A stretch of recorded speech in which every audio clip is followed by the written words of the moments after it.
नमस्ते दोस्तों, आज हम करेंगे चैप्टर प्रोबेबिलिटी, जो कि सबसे आसान चैप्टर आप कह सकते हैं कि आपके पूरे मैथ्स का है। बहुत आसान है। इसमें क्वेश्चन चाहे जो भी हो, फॉर्मूला एक ही यूज़ होता है। इसका मेन जो फॉर्मूला है, जो सबसे ज़्यादा यूज़ होने वाला, प्रोबेबिलिटी ऑफ इवेंट। इवेंट मतलब जो भी घटना घट रही है, चाहे कॉइन को टॉस कर रहे हैं, डाइस को रोल कर रहे हैं, कार्ड्स के आप क्वेश्चन सॉल्व कर रहे हैं, तो डेक ऑफ जो कार्ड्स रहते हैं उनसे आप कोई भी एक कार्ड निकाल रहे हैं, उन सब में ये फॉर्मूला, उसको सबको आप क्या कहेंगे, इवेंट कहेंगे, और ये फॉर्मूला यूज होगा प्रोबेबिलिटी ऑफ इवेंट।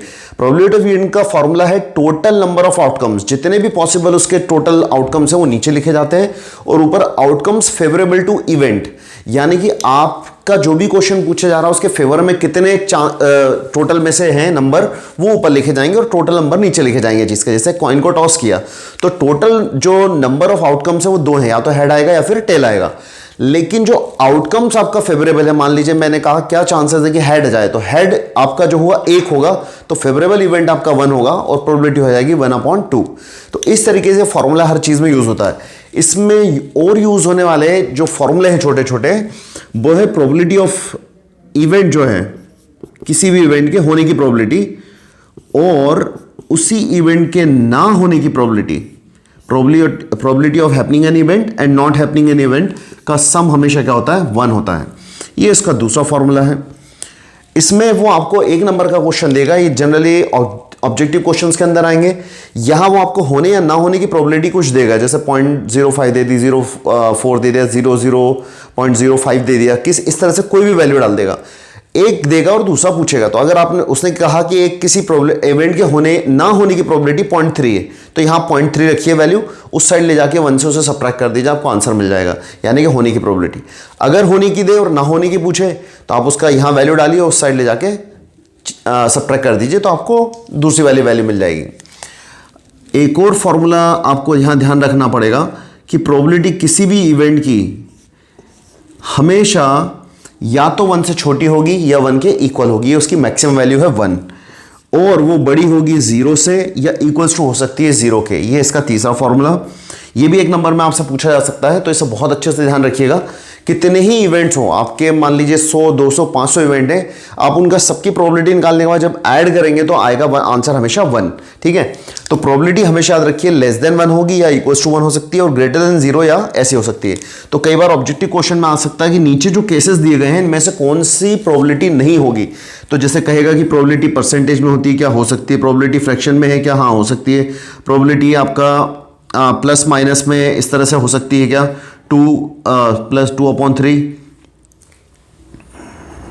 हो सकती है क्या, हाँ हो सकती है। ठीक है, और अगर वो कहे प्रोबेबिलिटी क्या माइनस में हो सकती है, -2 नहीं हो सकती। प्रोबेबिलिटी कभी माइनस में नहीं होती, इस बात का ध्यान रखिए। ऐसे ही दूसरा क्वेश्चन वो बना सकता है, एक ऑप्शन इसकी जगह यहां पर फॉर एग्जांपल यहां पर डाल दे कि प्रोबेबिलिटी ये हो सकती है क्या, ये आपको ऑप्शन में दिया है +2, ये हो सकती है,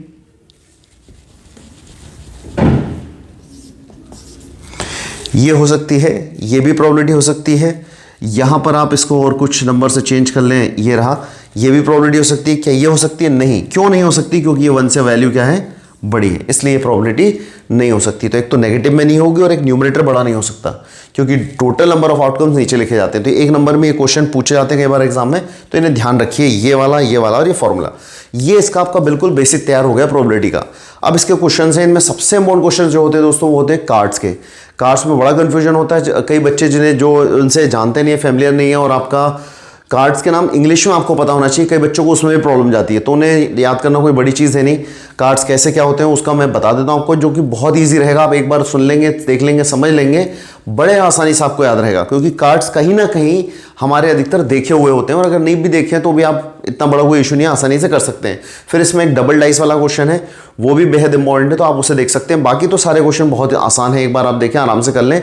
फॉर्मूला जरूर याद रख लीजिए। कई बच्चे प्रोबेबिलिटी का क्वेश्चन एग्जाम से, जैसे हमारे यहाँ टेस्ट लिए जाते हैं कोचिंग पर, तो प्रोबेबिलिटी का क्वेश्चन दिया है, बहुत स्कोर करने के लिए, आसान स्कोर करने के लिए आपको दिया गया है कि 3 नंबर के 3 उसके पार्ट्स हैं, वो उठा के सीधा फ्रैक्शन में वैल्यू लिख देते हैं, तो उसके नंबर काट लिए जाते हैं। आप पहले फॉर्मूला बताइए, अगर पॉसिबल हो, टाइम है आपके पास एग्जाम में सफिशिएंट, तो आप हर स्टेप पे लिख सकते हैं, हर पार्ट्स में डाल सकते हैं उसका। तो मेन फॉर्मूला ये हो गया। बातें करते हैं अब हम कार्ड्स की। आइए देखते हैं कार्ड्स के क्वेश्चंस के बारे में। जानकारी के लिए बेसिक उसका क्लियर कर लेते हैं पहले। कार्ड्स पे जो नंबरिंग शुरू होती है वो होती है 2 से। ये सबसे छोटा कार्ड होता है जिसे हिंदी में दुग्गी कहते हैं, ठीक है। 3 का होता है 4 5 6 7 8 9 10 तक। फिर जैक होता है, क्वीन होती है और किंग होता है। ये फेस कार्ड होते हैं, इन पे ड्राइंग बनी होती है। और फिर होता है एस यानी इक्का, जो सबसे बड़ा कार्ड होता है। तो सबसे छोटा कार्ड है 2 और इसमें आप गिनेंगे यहां से लेकर यहां तक तो 13 कार्ड्स हैं आपके टोटल। 13 है। हर तरह का कार्ड इसमें एक स्पेड का होगा, एक क्लब का होगा, एक हार्ट होगा और एक होगा डायमंड। जैसे हम बात करें 7 तो 7 ऑफ हार्ट कहलाएगा इसका कार्ड, लाल पान का सत्ता जिसे कहेंगे। 7 of diamond, 7 of club, 7 of spade. इस तरह से आप कार्ड्स को बुलाएंगे। जे हो गया आपका जैक यानी कि, तो jack of diamond, jack of heart, jack of club, jack of spade. हर तरह का कार्ड जो है 4 होंगे, ये 4, ये 4, ये 4, ये 4, ऐसा करके 4। और टोटल कार्ड है 13 इंटू 4 यानी टोटल कार्ड्स होते हैं कितने 52। हर तरह के कार्ड क्या होते हैं 4। अब जैसे मैं आपसे कहूं 9 टोटल, उसके अंदर कितने होते हैं आप कहेंगे 4। मैं कहूं आपसे क्वीन कितनी होती है टोटल कार्ड्स में, आप कहेंगे 4। मैं कहूं आपसे 4 कितने होते हैं, आप कहेंगे 4। फिर मैं आपसे कहूं कि 4, आपने कहा कि ये फॉर एग्जांपल इसका आप उदाहरण ले लें कि आपने कहा ये 4 कार्ड्स होते हैं 4 के, ठीक है। अब मैं कहूं इसमें ब्लैक कितने होते हैं, 4 के ब्लैक कितने होते हैं, तो आप कहेंगे 2। और रेड कितने होते हैं 2। क्वीन अगर मैं कहूं आपसे कितनी है, आप कहेंगे 4। मैं कहूं रेड क्वीन कितनी है 2, ब्लैक क्वीन कितनी है 2। टोटल कार्ड्स कितने हैं 52। तो याद रखिए 26 इसमें रेड होंगे और 26 कितने होंगे ब्लैक होंगे। आधे आधे होते हैं। हर कार्ड हाफ ऑफ होता है, आधे रेड होंगे, आधे ब्लैक होंगे। क्वीन जैसा मैंने एग्जांपल दिया, किंग ले लें आप, किंग ले लिए कितने हैं 4। हर तरह के कार्ड कितने 4। रेड किंग कितने होंगे 2, ब्लैक किंग कितने होंगे 2। तो इसका ध्यान रखना आपको, ये चीज़ आप एक बार अच्छे से समझ लेंगे तो भी आपको बड़े आराम से समझ में आ जाएगी। इसमें कोई खास परेशानी जाती नहीं है। और कार्ड्स अगर आपने देखे या कभी खेले हैं तो बहुत ही आसान हो जाएगा आपके लिए ये सारी चीज़ें। तो ये हो जाएंगी चीज़ें। अब वो कहता है from A 1 card is drawn from A well shuffle deck of 52 cards या डेक ऑफ कार्ड्स बोलेगा, वहां से आपको एक कार्ड निकालना है। अब वो कहता है कि what is the probability of getting a queen of diamond. तो याद रखिए यहाँ पे अभी मैंने थोड़ी देर पहले पूछा था क्वीन कितनी होती है, आपने कहा 4।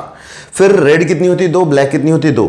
लेकिन अगर वो कोई भी कार्ड बता रहा है, जैसे एग्जाम्पल के लिए हमने लिया अभी क्वीन ऑफ हार्ट, अगर वो बोल रहा है तो यहां नंबर बता रहा है और यहां टाइप बता रहा है। ऐसा कार्ड हमेशा एक ही होता है।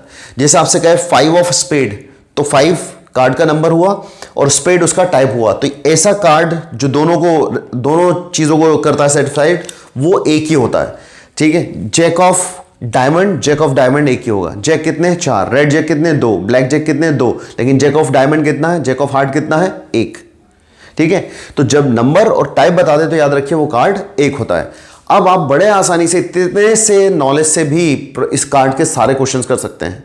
मैं आपको उदाहरण के लिए एनसीईआरटी का ही क्वेश्चन देता हूं ताकि आप आसानी से वहां से देख सकें और खुद की चीजें चेक कर सकें। तो दोस्तों न्यू एनसीईआरटी 14.1 एक्सरसाइज जो है, इसमें अगर आप देखें तो क्वेश्चन नंबर 14 कार्ड्स के ऊपर दिया गया है। कहा 1 card is drawn from A well shuffled deck of 52 cards, find the probability of getting a king of red colour.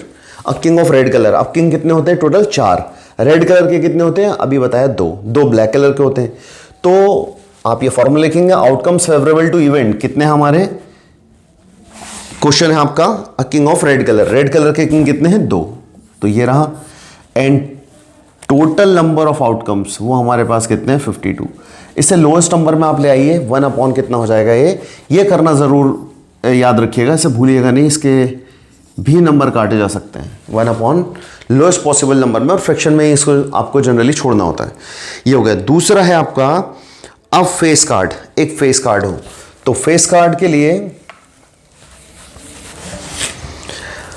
आप देख सकते हैं 1 2 3 फेस कार्ड होते हैं, 4 इसके होंगे, 4 इसके होंगे, 4 इसके होंगे, यानी टोटल हो गए आपके 12 और नीचे आ गए कितने 52। अब आप इसे लोएस्ट पॉसिबल नंबर में कन्वर्ट कर दीजिए। अगला क्वेश्चन है इसका थर्ड पार्ट, क्वेश्चन नंबर 14 का, अ रेड फेस कार्ड।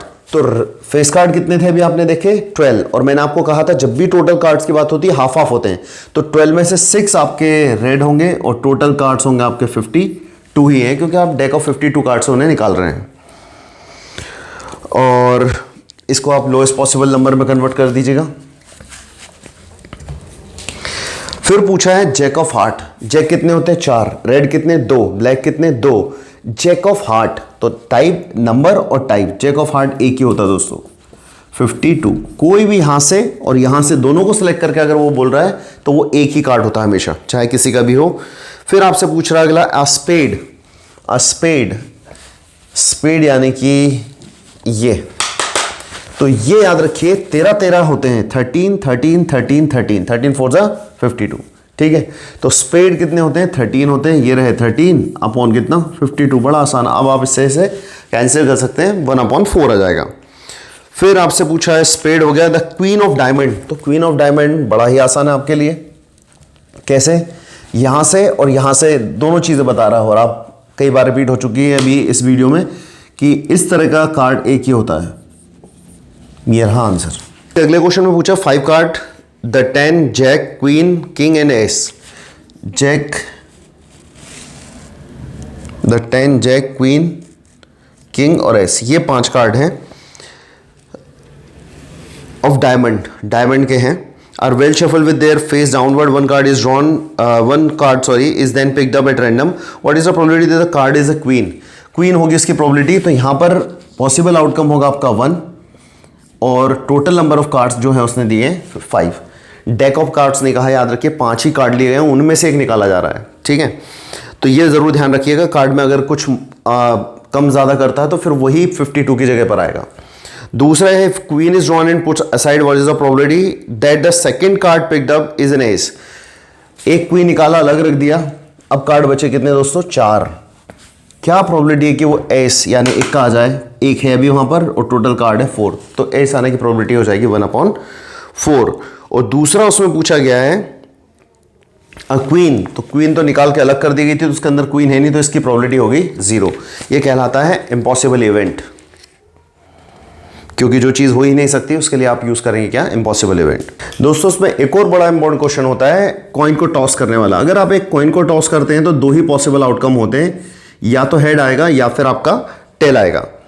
अब पॉसिबल आउटकम है 2, अगर आप 2 कॉइन को टॉस करते हैं तो 2 की पावर 2 यानी पॉसिबल आउटकम होंगे 4, इस तरह से निकाले जाएंगे। अगर आप 3 कॉइन टॉस करते हैं तो पॉसिबल आउटकम होंगे 8। जितने कर रहे हैं उनको 2 की पावर में लिखते जाइए तो आपको पॉसिबल आउटकम मिलता जाएगा। तो हम अगर आपने 2 कॉइन टॉस करें तो हो सकता है पहले पे हेड आए, दूसरे कॉइन पे टेल आए, हो सकता है दोनों पर ही टेल आ जाए, हो सकता है दोनों पर ही हेड आ जाए, और हो सकता है पहले पर टेल आए और दूसरे पर हेड आए। ये आपके 4 पॉसिबल आउटकम होंगे दोस्तों। तो इसमें वो आपसे क्वेश्चन पूछ सकता है कि 2 dices are toss together, what is the probability of getting 2 head. तो यहां पर आप ये लिखेंगे the possible outcomes are this, इनको लिख देंगे, and the favourable outcome is आपका जो है 2 हेड का 1 है और टोटल आउटकम है कितने 4। तो आप इस तरह से इसका आंसर दे देंगे। वो आपसे पूछ सकता है what is the probability of having at least 1 head, कम से कम एक हेड आए, कम से कम एक हेड हो, ये रहा कम से कम एक हेड, ये रहा कम से कम एक हेड, और कम से कम एक हेड, एक कम से कम हेड हो यानी ज्यादा से ज्यादा कुछ भी हो सकता है, तो ये है, ये नहीं है क्योंकि इसके अंदर एक भी हेड नहीं है, उसने कहा कम से कम एक हो। तो आंसर यहां पर होगा आपका इसका 3/4, एटलीस्ट 1 हेड, एटलीस्ट 1 टेल के आंसर इस तरह से बनेंगे। ये हो गया। और भी इसमें आपसे कई तरह के क्वेश्चन जैसे भी पूछना चाहे वो पूछ सकता है कि दोनों हेड आने की प्रोबेबिलिटी 1/4, दोनों टेल आने की प्रोबेबिलिटी, 1 हेड आए, 1 हेड आने की प्रोबेबिलिटी, इसमें भी 1 हेड है, इसमें भी 1 हेड है, तो 2/4 हो जाएगा यानी 1/2 हो जाएगा। तो आइए दोस्तों देखते हैं हम लोग अब क्वेश्चन डाइस को लेकर। जब एक डाइस को फेंका जाता है तो पॉसिबल आउटकम याद रखिए 6 होते हैं, इस पर चांसेस कमी होते हैं क्वेश्चन आने के। 2 डाइसेस, एनसीईआरटी में एग्जाम्पल भी आपको मिल जाएगा, 2 डाइसेस अगर थ्रो करे जा रहे हैं तो पॉसिबल आउटकम्स होते हैं 36, ठीक है, याद रखिएगा 36। पहले डाइस पे 1 आए, दूसरे पे 1 आए, पहले पे 1 आए, दूसरे पे 2 आए, ऐसा करके 1 के ही 6 केसेस। पहले पे 2 आ जाए, दूसरे पे 1, फिर 2 आ जाए, दूसरे पे 1, फिर पहले वाले टॉस डाइस पर 2 आए, दूसरे वाले डाइस पर 3 आए, इस तरह से टोटल 36 केसेस आपके बनते हैं। तो पहले तो आपको ये लिखने पड़ेंगे, इन्हें बहुत साफ सुथरा और बहुत जमा के लिखने की ज़्यादा ज़रूरत नहीं है। कई बच्चे बहुत दिल से बड़े आराम से लिखते हैं, उन्हें इसका कोई इतना ज़्यादा वो होगा नहीं, तो इसे जल्दबाजी में लिखिए, समय बचाइए। आपके एग्जाम में सबसे इंपॉर्टेंट चीज़ होती है टाइम, और इनको कुछ खास है नहीं।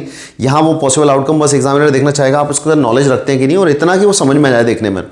अब इस पर सवाल जो पूछेगा तो आपके यहाँ से पहले देख लें कि जो हमारा टोटल नंबर ऑफ आउटकम्स है वो कितना आ गए 36। ये आप लिखने के बाद बोल देंगे therefore the total possible outcomes are 36। ठीक है, अब यहाँ से वो आपसे सवाल कई तरह के पूछ सकता है जो बड़े सिंपल होते हैं, आप इसको देखकर आराम से ढूंढ सकते हैं। कि जैसे अगर उसने पूछा what is the probability of getting a doublet, doublet मतलब सेम नंबर आ जाए, तो डबलेट का आप देखिए 1 1 2 2 3 3 4 4 5 5 6 6, ये 6/36 हो जाएगा। तो पूछ सकता है दोनों डाइस पे जो नंबर आ रहा है क्या प्रोबेबिलिटी कि उनका सम 11 हो, तो आप 11 वाले नंबर देख सकते हैं। यहाँ पर आप देख सकते हैं 3 और 6 9 हो रहा है, ये 10 हो रहा है, तो 11 आने के आपको इन लास्ट दो लाइन में ही मिलेगा। तो 5 और 6 और 6 और 5 यहाँ रहेगा आपका, 6 और 5 ये रहा, ये दोनों हो गए 11। और बस 11 के लिए आपके दो ही केस हैं कि अगर आपसे पूछे कि 11 आने के क्या चांसेस हैं, तो 11 आने के दो केसेस होंगे, 5 6 और 6 5। अगर मोर देन 11 पूछे तो उसके लिए आप फिर आप ढूंढ सकते हैं कि ये 11 हो गया, मोर देन 11 में आपका ये आएगा 6 और 6 कितना 12, इस तरह से। तो आप किसी भी तरह के सवाल का ऐसे में आप जवाब दे सकते हैं।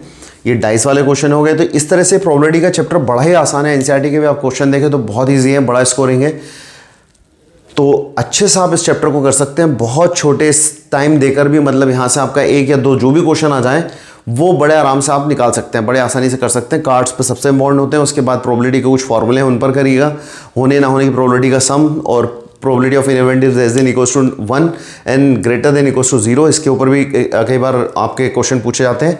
ऑब्जेक्टिव में ही आते हैं टिक करने के लिए करेक्ट फार्मूला कौन सा होगा करेक्ट। ठीक है, होने ना होने कि इवेंट से रिलेटेड क्वेश्चन पूछ सकते हैं कि कौन सा, याद रखिए प्रोबेबिलिटी कभी भी नेगेटिव नहीं होती है और प्रोबेबिलिटी का न्यूमरेटर बड़ा नहीं हो सकता, डिनोमिनेटर हमेशा बड़ा होगा। टोटल आउटकम्स नीचे लिखे जाएंगे, अगर ये उल्टा लिखा हुआ तो वो गलत हो गया आपका। ठीक है, तो इन बातों का ध्यान रख के आप ये चैप्टर बड़े आसानी से कर सकते हैं। तो all the best for your exams. जय हिंद।